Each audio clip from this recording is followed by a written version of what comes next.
জুলাই অস্বীকার করে দেশ এগিয়ে নেওয়া সম্ভব নয় বলে মন্তব্য করেছেন প্রতিরক্ষা উপদেষ্টা অবসরপ্রাপ্ত brigadier general doctor AKM Shamsul Islam. ফিরে দেখা জুলাই অভ্যুত্থান নিয়ে আলোচনা ও স্মরণ সভায় তিনি কথা বলেন।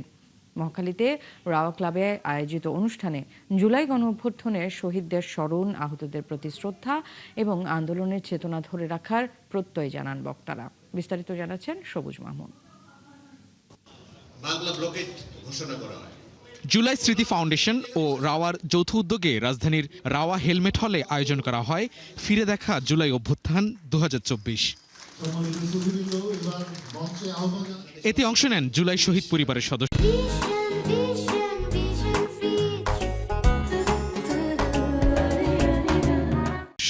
আহত জুলাই যোদ্ধা, সশস্ত্র বাহিনীর কর্মরত ও অবসরপ্রাপ্ত ঊর্ধ্বতন কর্মকর্তা সহ রাওয়ার নির্বাহী পরিষদের সদস্যরা।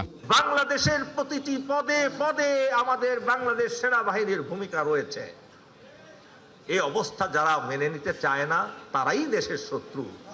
একবার ওকে চিন্তা করে দেখেছেন 5ই আগস্ট যদি সেই যুগান্তকারী সিদ্ধান্তটি না হতো সেনাপ্রধানের, তাহলে কি হতে পারত? অনুষ্ঠানের শুরুতে জুলাই অভ্যুত্থান নিয়ে একটি প্রামাণ্যচিত্র দেখানো হয়। এরপর শহীদ জুলাই যোদ্ধাদের স্মরণে 1 মিনিট নীরবতা পালন করা হয়। এই আহতদের পাশে দাঁড়ানোর জন্য, এই শহীদ পরিবারদের পাশে দাঁড়ানোর জন্য এটা শুধুমাত্র আমার আপনার দায়িত্ব না, এই রাষ্ট্রের সকল নাগরিকের দায়িত্ব এই আহত এবং শহীদ পরিবারদের পাশে এসে দাঁড়ানো। প্রধান অতিথির বক্তব্যে প্রতিরক্ষা উপদেষ্টা বলেন, জুলাই আত্মত্যাগ দেশের ইতিহাসে গুরুত্বপূর্ণ অধ্যায়। এই চেতনা সবার মধ্যে ধারণ করার আহ্বান জানান তিনি। জুলাই যোদ্ধারা যে সাহস, দৃঢ়তা এবং আত্মত্যাগের পরিচয় দিয়েছে তা শুধু একটি সময়ের সাময়িক ঘটনা নয়, এটি একটি জাতির দায়বদ্ধতা, নাগরিক চেতনা এবং দেশপ্রেমের এক উজ্জ্বল উদাহরণ।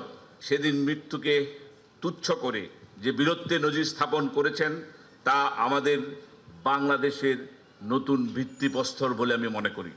তিনি আরো বলেন, বিচারহীনতা সংস্কৃতি থেকে বেরিয়ে এসে আইনের শাসন প্রতিষ্ঠাই সরকারের লক্ষ্য। মেজর সিনহা হত্যাকাণ্ড,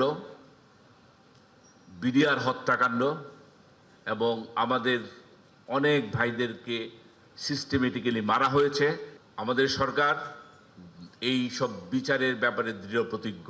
অনুষ্ঠানে বক্তারা বলেন, জুলাই অভ্যুত্থানের চেতনা সংরক্ষণ এবং শহীদ পরিবারের পাশে দাঁড়ানো রাষ্ট্র ও সমাজের যৌথ দায়িত্ব।